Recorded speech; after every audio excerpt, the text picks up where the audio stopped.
popular survival horror video game known as The Last of Us is currently becoming a hot new television series on HBO. We get to see the events of the game pan out as a story with some alterations here and there. At present, 2 episodes are out, and the second episode, known as Infected, has finally marked the live-action debut of the Clickers.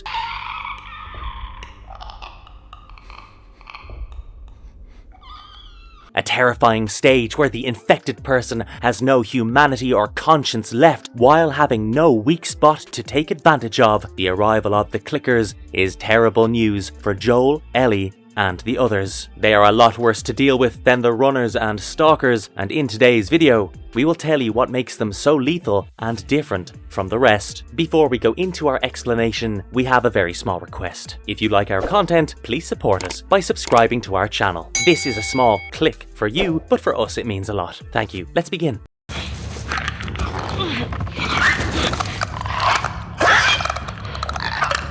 Clickers. How are they different? The first episode of HBO's The Last of Us brought us the Runners, newly infected zombie humans who are not the sharpest tools in the shed, but nevertheless quite a big problem to have. Once a human falls victim to the cordyceps fungus, they go through several stages of infection. As a fungal infection that attacks the brain, the cordyceps manifests by causing people to lose their rational thought, emotions, visions, and everything cerebral. With each stage, the symptoms get worse and worse. Stage 1 begins with the Runners, where the human has lost their ability to reason and has become aggressive. They are known for their poor attacks but high speed. They also attack in hordes, groaning and screaming, hoping to bite the people and spread the cordyceps fungus. They have a much more human-like appearance compared to those who have reached the other stages of infection. After 2 weeks, the infected humans enter stage 2, where they become the Stalkers. As you can guess by their name, they stalk their prey in the dark like hunters and attack as per convenience. They also experience the deterioration of their visual cortex, which steadily hampers their vision. However,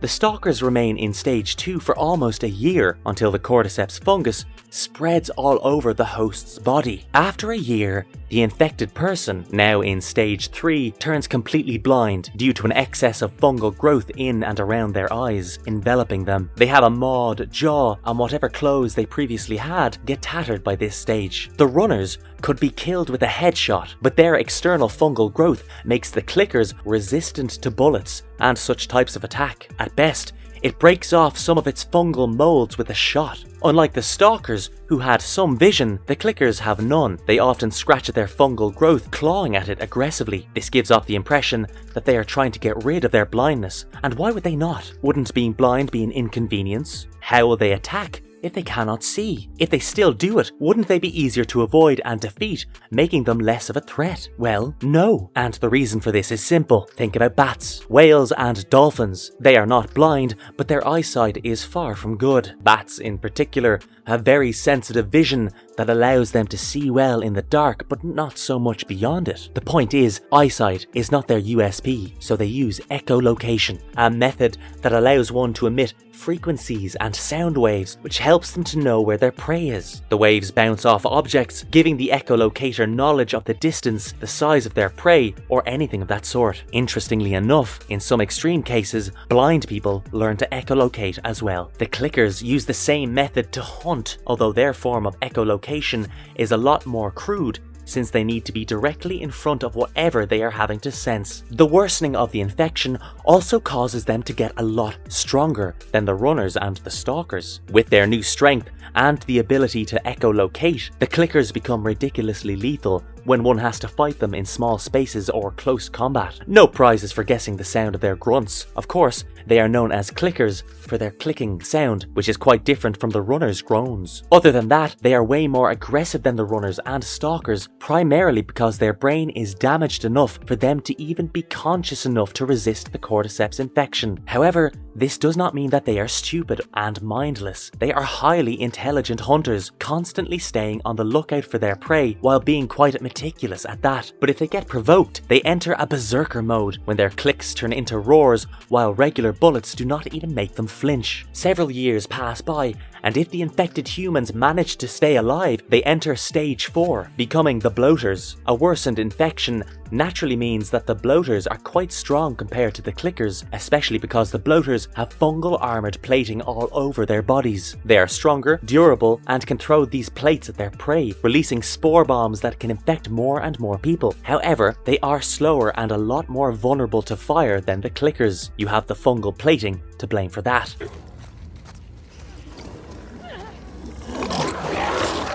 On the other hand, stage 4 can also turn infected humans living by the water into another type of infected host, known as the shamblers. These hosts are not as strong as the bloaters or the clickers, but they can be more dangerous. This is because they grapple their prey and release large clouds of spores from their bodies. Before the human can die over the course of months and years from the infection acquired via the spores, the clouds often kill them at the get-go due to its acidic nature. With the clickers, once you kill them, it cannot get worse. Meanwhile, with the shamblers, once you kill them, they go off with a bang as they release or expel all the spores in them, taking down their prey with their last breath.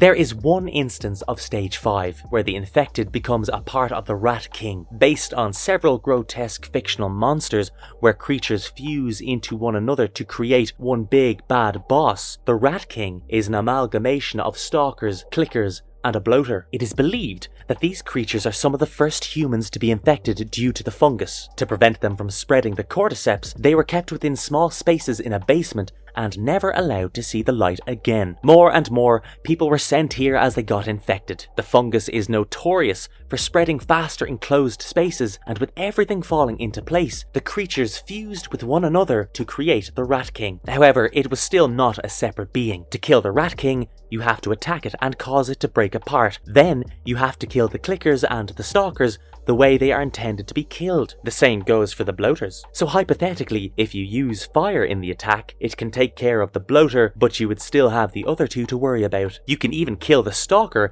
as it pounces, but considering this entire encounter takes place in an enclosed space, the clickers become your biggest problem due to their ability to echolocate and efficiency in close combat.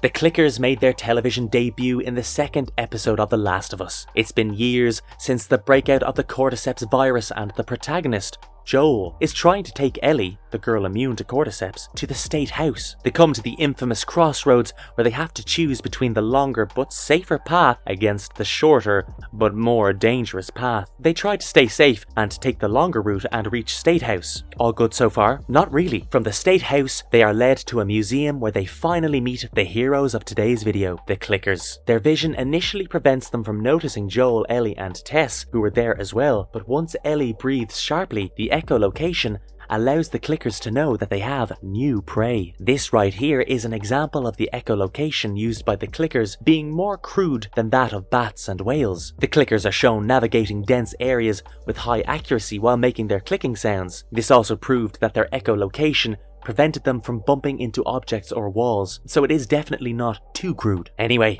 this is a horrible situation for Joel, Ellie, and Tess to be in because all the fungal growth does not do much to slow down the clickers. In a way, compared to the lesser advanced infected humans, clickers do not have a weakness that you can exploit. You have no choice but to overpower them. Even in the original video game, facing them unprepared meant death for the player. One had to sneak around the clickers and shoot their heads several times to take them down. In the second episode itself, Ellie gets bitten by a clicker, but fortunately she is immune to the virus. The clickers in the show are similar to their original counterparts. Creators Craig Mazin and Neil Druckmann referred to the game recording for the movements and the clicking sounds as well. A difference in the creature was the fact that they had tendrils, which made them less like zombies. Druckmann credited Mazin's hatred for zombies for that addition, as tendrils are essentially not something found in zombies. But jokes aside, the real reason for the alteration was because they wanted the infected to stand out. There have been several stories about outbreaks and zombies, and the creators wanted to give us something else. This show actually intends to explore a hive mind among those infected by the cordyceps, which was not there in the game. With the creatures being interconnected, a tendril helps the character stay truer to that concept. The idea that the infected beings are now operating as a unit with a common goal makes them scarier than mindless zombified humans attacking to spread a fungal infection.